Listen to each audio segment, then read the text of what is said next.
बाजार में एक बार फिर कमजोरी, एक बार फिर लाल निशान, 250 अंक से ज़्यादा का नुकसान सेंसेक्स में। इसी तरह से निफ्टी भी 78 अंक नीचे, 1% की गिरावट निफ्टी में भी नजर आई है। हालांकि एक दिलचस्प पहलू ये रहा कि आज बैंकिंग क्षेत्र गिरावट में हिस्सेदार नहीं बना और ख़ासतौर पर पीएसयू बैंकों में देखें तो काफ़ी अच्छी मजबूती नज़र आई। जो पीएसयू बैंकों के इंडेक्स का अगर हम चार्ट देखें और अगर आप सेंसेक्स या निफ्टी का चार्ट देखें तो दोनों की दिशा बिल्कुल पलटी हुई रही। जहां सेंसेक्स सुबह में ठीक ठाक दिख रहा था और बहुत ज़्यादा कोई ऐसा बड़ा नुकसान नहीं था, हालांकि पहले से कयास था कि थोड़ा हल्का खुलेगा, थोड़ा लाल निशान में खुलेगा, लेकिन इस तरह की बड़ी गिरावट के साथ नहीं खुला था और वो गिरावट फिर दिन बढ़ने के साथ साथ बढ़ती चली गई। लेकिन दूसरी तरफ बैंकिंग शेयरों को अगर हम देखें तो वहाँ पे सुबह में सुस्ती नज़र आ रही थी और वो धीरे धीरे मजबूत होते चले गए और फिर मजबूती के साथ पूरे दिन बने रहे। खासतौर पे ये कहानी पीएसयू बैंकों की रही, प्राइवेट बैंकों में उतनी तेज़ी नहीं रही। अब आज के कारोबार में फिर दबाव कहाँ से आया? वो दबाव आया खास तौर पे फार्मा सेक्टर से और साथ ही एफएमसीजी से कुछ हद तक दबाव डाला आईटी सेक्टर ने।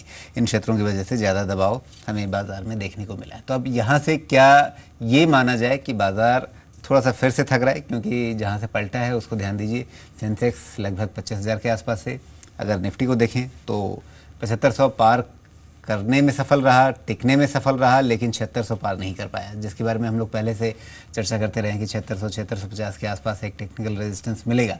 तो उस रेजिस्टेंस के पहले से थोड़ा सा पलटने का एक संकेत दिखाया। और ख़ास बात जो आज के कारोबार में बजट के दिन के बाद से पहली बार हुई है, पहली बार एफआईआई का आंकड़ा लाल निशान में गया है कैश सेगमेंट में, नगद श्रेणी में। हालांकि कोई बहुत बड़ी बिकवाली उनकी नहीं है, इसलिए अभी एकदम से चिंता के संकेत मान लेना अच्छा नहीं होगा। शायद एक दिन की बात हो, लेकिन फ़िलहाल इस पर नज़र रखनी पड़ेगी कि भाई 10 दिनों तक अच्छी खासी खरीदारी करने के बाद, बजट के बाद अब लाल निशान उनकी तरफ से आ रहे हैं, तो कहीं कोई इसका मतलब ये तो नहीं कि उनका रुख फिर से बदल रहा है, वो रिव्यू कर रहे हैं। घरेलू संस्थाएं जो हैं वो लगातार अभी बिकवाली के मोर्चे पर ही हैं। तो फिलहाल अब आगे किस तरह की रणनीति बाजार में होनी चाहिए, ब्रजेश सिंह हमारे साथ जुड़ रहे हैं और साथ ही साक्षी होंगी चुनिंदा मौके बताने के लिए कि अगले दिन मुनाफा कहाँ कमाया जा सकता है।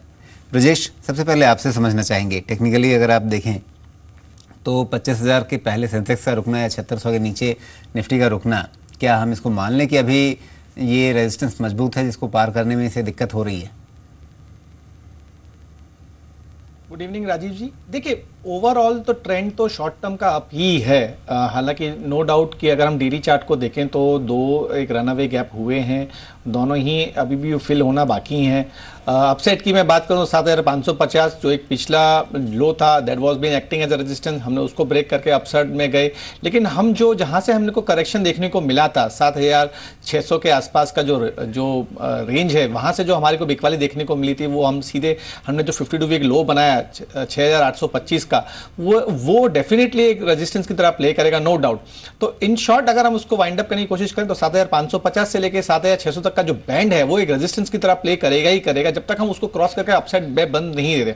ओवरऑल अगर हम ट्रेंड की बात करें तो मोमेंटम इंडिकेटर्स, ऑक्सीलेटर्स दोनों अभी भी अपवर्ड ही दर्शा रहे हैं। No doubt there would be a profit booking जो होनी चाहिए, वो जो हेल्दी है मार्केट के लिए। और अगर हम गैप फिलअप करते हैं तो ये अपवर्ड ट्रेंड कंटिन्यू ही रहेगा। हम 7,200 का मान के चलते हैं कि नीचे में 7,200 ब्रेक नहीं करना चाहिए, ऊपर में 7,600, तो एक 400 पॉइंट के रेंज में हमको कंसोलिडेट करना चाहिए यहाँ पर और उसके बाद फिर अपवर्ड जर्नी कंटिन्यू होनी चाहिए। जी, तो चलिए फिलहाल सकारात्मक रुझान के साथ ही बाजार में अपनी रणनीति बनानी चाहिए, ये ब्रजेश कह रहे हैं।